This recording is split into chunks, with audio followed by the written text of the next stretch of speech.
Yan, so para na makapag-access tayo rito sa brake canister nito ng Birdman Street. So kailangan nating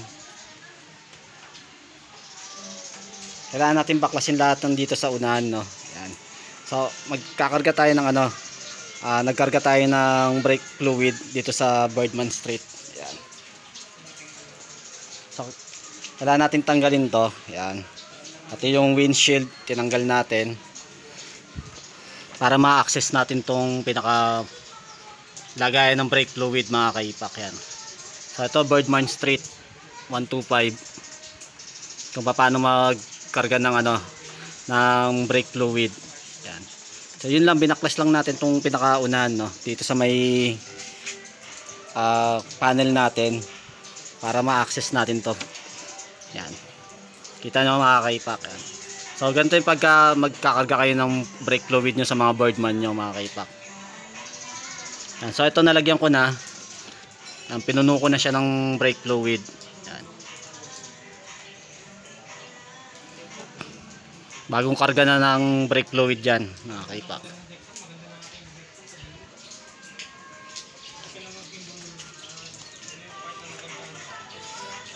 Yan, kung makikita nyo rito, yan, puno na siya. Yan. Puno na ng brake fluid.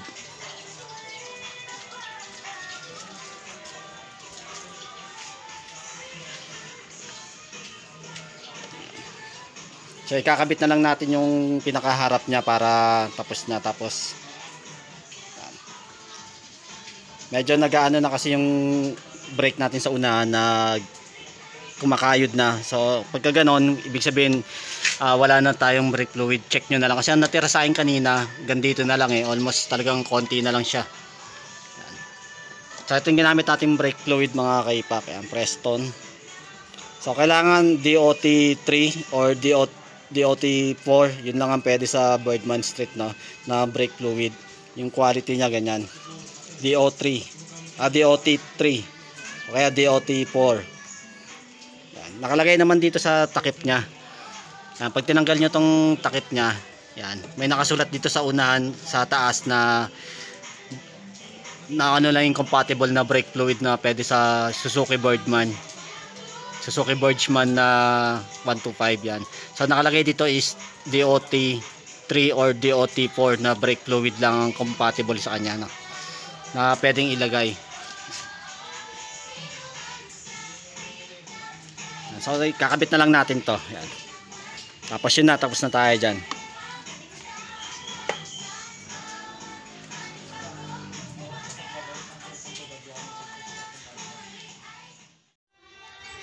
Yan, so natapos na natin kargahan ng brake fluid, no.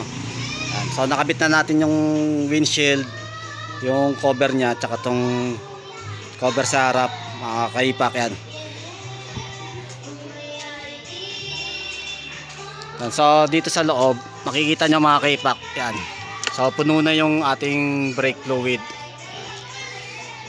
Yan, punong-puno na yan. Matagal na ulit bago maubos yan. So yung isang boteng brake fluid na ganyan kalaki na ng ml ba yun? Itong brake fluid na to na 150 ml. So matagal nyo na magagamit to, mga kaipak. Yan. So shoutout dito sa Preston brake fluid. Tandaan nyo lang, mga kaipak, DOT3 ang brake fluid or DOT4 ang pwede sa brake fluid na pwede dito sa Birdman natin. So yun, mga kaipak, ganun lang pagka maglalagay kayo ng brake fluid sa mga Birdman nyo. So kailangan natin tanggalin tong windshield, itong cover na to, para ma-access nyo yung loob ng brake cap na yun, yung brake fluid ng canister na yun. So kailangan tanggalin din to. Yan. So yun, mga kaipak, ganun ang paglalagay ng brake fluid sa mga Birdman.